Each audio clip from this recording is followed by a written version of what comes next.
Salam sejahtera, saya Mutia Alakpon ataupun Mutu daripada Johor Bahru.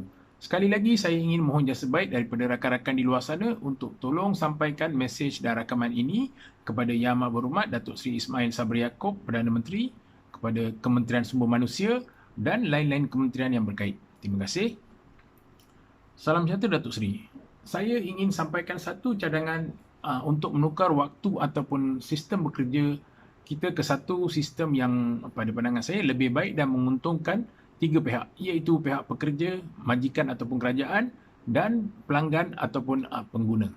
Dan ianya juga lebih bersifat efisien dan produktif. Sistem yang saya masukkan di sini ialah sistem bekerja 12 jam sehari. Untuk pengetahuan Datuk Seri, cadangan ini pernah saya sampaikan kepada Yang Amat Berhormat Tun Abdullah Mabdawi lebih kurang 15 tahun yang dahulu dan diikuti dengan Yang Amat Berhormat Datuk Seri Najib semasa beliau menjadi Perdana Menteri. Datuk Seri, izinkan saya menjelaskan kelebihan dan kekurangan daripada sistem bekerja 12 jam ini. Pada pandangan saya, ada lebih kurang 13 kelebihan daripada sistem bekerja 12 jam sehari ini. Izinkan saya menjelaskannya secara lebih terperinci. Yang pertama, seseorang pekerja akan bekerja 15 hari dalam sebulan, iaitu 3 hari bekerja, 4 hari bercuti dalam seminggu, diikuti dengan 4 hari bekerja dan 3 hari bercuti di minggu-minggu seterusnya. Dengan perkataan lain, seseorang pekerja akan memperolehi cuti 15 hari dalam sebulan dan beliau boleh menggunakannya untuk membuat kerja part-time ataupun OT untuk menambah pendapatan beliau, terutamanya pada ketika ini di mana pendapatan tambahan amat diperlukan. Beliau boleh menggunakan cuti ini untuk melancong dalam negara, belajar ataupun mengambil kursus. Boleh lebih kerap balik kampung, menghabiskan masa bersama keluarga, bersukan ataupun berehat di rumah. Yang kedua, secara teori, setiap hari lebih kurang 30 hingga 40% pekerja tidak akan ke pejabat kerana itu merupakan hari cuti mereka. Oleh yang demikian, lebih kurang 20 hingga 30% tidak akan memandu di waktu puncak. Oleh itu, ianya akan mengurangkan kesesakan yang serius di jalan-jalan raya, terutamanya di lebuh-lebuh raya menghampiri ke Plaza Tol. Begitu juga dengan pengangkutan awam, di mana pengangkutan awam seperti kereta api, bas dan sebagainya tidak akan terlalu penuh, terutamanya di waktu puncak. Ketiga, ianya akan merancangkan industri pelancongan dalam negara kerana dengan cuti 3 ataupun 4 hari dalam seminggu membolehkan seseorang rakyat melancong bersama keluarga mereka. Keempat, ianya akan menggalakkan pasangan yang baru berkahwin untuk melahirkan anak kerana mereka boleh menjaga anak mereka tanpa perlu menyusahkan ibu bapa mereka.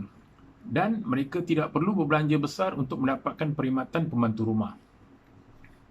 Yang kelima, konsep ini secara umum dapat meringankan pengantungan kita kepada perkhidmatan pembantu rumah. Yang keenam, orang ramai tidak perlu mengambil cuti untuk berurusan dengan pejabat kerajaan, bank dan sebagainya kerana kesemuanya kini beroperasi 7 hari dalam seminggu. Sehingga ke peringkat mahkamah pun boleh beroperasi 7 hari seminggu. Yang ketujuh, pusat-pusat membeli belah, pawagam, hotel, pusat pelancongan, pengangkutan awam, pusat hiburan, restoran dan perniagaan kecil maupun besar kini dapat beroperasi secara seimbang dan lebih teratur setiap hari tanpa hanya memfokus untuk perniagaan ataupun aktiviti hujung minggu sahaja. Kerana setiap hari adalah hari bekerja untuk satu kumpulan dan merupakan hari cuti untuk satu kumpulan lagi. Kelapan, konsep bekerja 12 jam ini akan mengurangkan stres dan rasa jemu untuk bekerja. Di sebaliknya, pekerja akan mendapat rehat yang secukupnya. Oleh yang demikian, setiap pekerja dapat memberikan perkhidmatan kelas pertama, mudah-mudahan. Kesembilan, secara teori, konsep ini dapat mengurangkan kemalangan jalan raya kerana jumlah kenderaan di jalan raya dan di lebuh raya telah berkurangan. Yang ke-10, konsep ini mungkin dapat menarik lebih ramai pelabur asing kerana kini kita mampu memberikan perkhidmatan yang lebih baik 7 hari seminggu, 12 jam sehari dan lebih kurang 345 hari dalam setahun setelah ditolak dengan cuti umur. Yang ke-11, ibu ataupun bapa sentiasa boleh berada bersama-sama anak dan dapat memantau aktiviti mereka.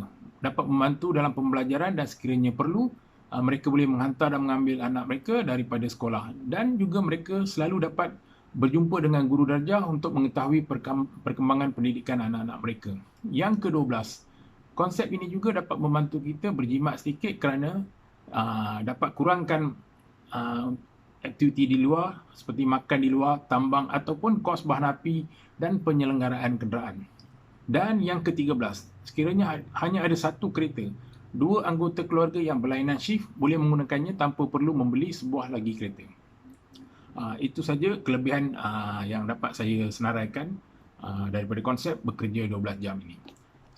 Sekarang izinkan saya menjelaskan mengenai kekurangan daripada sistem bekerja 12 jam ini. Yang pertama, di waktu bekerja kita mungkin tidak dapat berjumpa dengan kawan yang bekerja di shift yang satu lagi. Dan yang kedua, konsep ini mungkin tidak begitu sesuai diguna pakai di sekolah ataupun tidak sesuai untuk tugasan ahli-ahli politik kerana waktu kerja mereka tidak tetap. Datuk Seri, saya harap sistem bekerja 12 jam ini akan lebih berfaedah kepada rakyat, kerajaan dan majikan dan juga secara umum kepada semua pengguna atau pelanggan dan dapat membantu negara dalam menyediakan perkhidmatan kelas pertama. Saya berharap Datuk Seri dan Kementerian Sumber Manusia akan mengkaji dan mempertimbangkan cadangan ini secara lebih teliti dan sekiranya boleh dapat melaksanakannya. Akhir kata, saya ingin mengambil kesempatan ini untuk mengucapkan selamat menyambut Hari Kemerdekaan yang ke-65. Sekian dan terima kasih.